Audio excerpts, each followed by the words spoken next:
Sofrimento e morte de Dadá. Segundo diz a história, Lampião, 41 anos de idade e 20 no cangaço, já se sentindo cansado e costeando um pouquinho do chumbo no mocotó, decidiu deixar aquela vida cangaceira e ir embora para outras terras e viver tranquilo, longe do mundo da criminalidade. Convocou então uma reunião com todos os seus cangaceiros, que seria em um lugar chamado Grota do Angico, em Sergipe, onde ele avisaria que estava saindo do cangaço e que todos os cangaceiros estariam livres para seguir a vida que quisesse. O coito era considerado seguro por Lampião, de muito difícil acesso, e ninguém sabia daquele lugar a não ser Pedro de Cândido, o coiteiro, que inclusive era o dono daquelas terras. Todos os cangaceiros já estavam reunidos para a reunião, faltava somente Curiço com seu subgrupo, mas já estava a caminho. Sucedeu que alguém suspeitou que Lampião estaria com seu bando acampado em algum lugar ali por perto, foi na cidade, avisou a polícia dizendo que apertasse Pedro de Cândido, que ele sabia. Pedro de Cândido, sendo pressionado duramente pela polícia, acabou entregando o rei do cangaço. Na manhã do dia 28 de julho de 1938, uma volante alagoana composta de 50 soldados no comando do então tenente João Bezerra atacou o coito de surpresa, onde morreram Lampião, Maria Bonita sua mulher, a cangaceira Enedina e mais 8 cangaceiros. Uma grande turma conseguiu furar o cerco policial e fugiram. Muitos deles se entregaram à justiça, outros deixaram o cangaço e foram embora para outras terras distantes. Curisco, que considerava forte que nem Lampião, continuou no sertão nordestino comandando o Império Cangaceiro com um pequeno grupo formado de parentes e amigos. Porém, em confronto com a polícia, foi baleado nos 2 braços. O direito ficou completamente paralisado. Só conseguia atirar com a mão esquerda, usando arma pequena, mas com certa dificuldade. A partir daí, então, Dadá, sua mulher, assumiu o comando e decidia tudo. Curiço, inutilizado para sempre de manobrar um fuzil, decidiu deixar o cangaço e se entregar, mas Dadá teria dito se ele entregasse, ela iria vestir a calça dele e daria seu vestido para ele. Então Curiço mudou de ideia e resolveu fugir para Minas Gerais, mas antes teria de ir em Bom Jesus da Lapa. No percurso dessa viagem, Curiço, Dadá e um casal de amigos disfarçado de Romeiro parou para descansar em uma fazenda de nome Pacheco, em Barra dos Mendes, na Bahia. Sucedeu que o tenente Zé Rufino, com uma volante composta de 18 soldados, há dias estava no encalço de Curiço e Dadá. Às 4 horas da tarde do dia 25 de maio de 1940, o tenente Zé Rufino ataca aos ex-cangaceiros. Rio Branco e sua mulher Florença, o casal de amigos de Curiço, conseguiram fugir e até hoje ninguém soube seu paradeiro. Curiço foi baleado e morto 10 horas depois. Dadá foi baleado no tornozelo direito.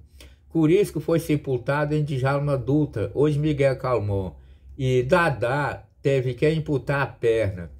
O tenente Zé Rufino providenciou uma casa e uma cama velha com um colchão também muito velho, onde a paciente baleada sofreu a operação. Compadecido de ver o abandono e sofrimento da pobre mulher, o tenente Zé Rufino procurou comprar uma cama, mas na cidade não existia nenhuma que estava à venda. A cama velha e o colchão também velho, o oficial conseguiu adquirir em um hotel chamado Hotel dos Viajantes. Assim mesmo, com exploração do proprietário, Dadá foi presa e na prisão, a perna amputada deu problema. Teve que ser internada no Hospital Santa Isabel, em Salvador, Bahia. Sofreu 11 cirurgias, depois lhe levaram de novo para a cadeia. Dadá foi condenada a 60 anos de prisão, mas ficou presa menos de 2 anos, porque no ano de 1942, num certo dia, ela ouviu falar em um homem de nome Cosme Faria, cidadão de prestígio e tinha muita influência entre os poderosos. Então veio na mente de Dadá de escrever uma carta para seu Cosme contando a sua situação e pedindo ajuda. Com menos de 2 meses, ele veio lhe visitar e disse: eu recebi sua carta, Dadá, e prometo a você que vou te tirar daqui. Seu Cosme Farias prometeu e cumpriu, porque ele intercedeu por ela, contando a situação dela. Penso eu que a justiça baiana, ficando sabedora da história e do triste estado que se encontrava a pobre mulher, entendeu que era justo lhe conceder a liberdade. Dadá, livre da condenação e ainda internado no hospital, conheceu um cidadão pintor de casa, de descendência espanhola, de nome Bartolomeu, mais conhecido por todo como Alcídio, que também estava internado para fazer uma cirurgia de sinusite. Alcides lhe pediu em casamento e ela aceitou. Então, os dois se casaram e viveram uma vida normal. Anos mais tarde, Alcide morreu atropelado. Dadá era costureira, mas a máquina que ela tinha e sempre carregava consigo, no tiroteio que resultou na morte de Corisco e ela baleada, levada presa para Salvador, a máquina ficou para trás. Quando seu Cosme Farias libertou da prisão, sabendo que ela era costureira e necessitava desse trabalho para sobreviver e não tinha condição de comprar outra máquina, ele comprou uma e lhe deu de presente. Quanto Zefinha, uma afilhada de Corisco e Dadá, e que eles levavam em suas companhias, segundo diz a história, o tenente Zé Rufino a levou e entregou para os pais dela.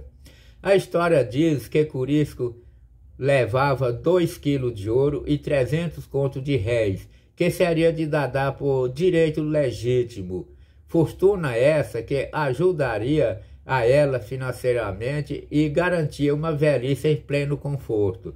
Mas simplesmente sumiu, desapareceu, escafedeu.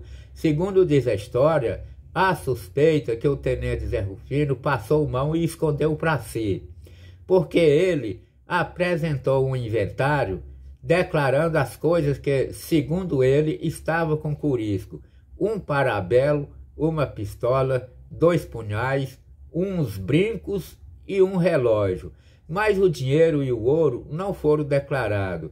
Será o que de fato aconteceu com toda essa riqueza? A história diz que o tenente Zé Rufino foi processado por homicídio e roubo perante a uma auditoria militar, mas acabou absolvido por falta de provas.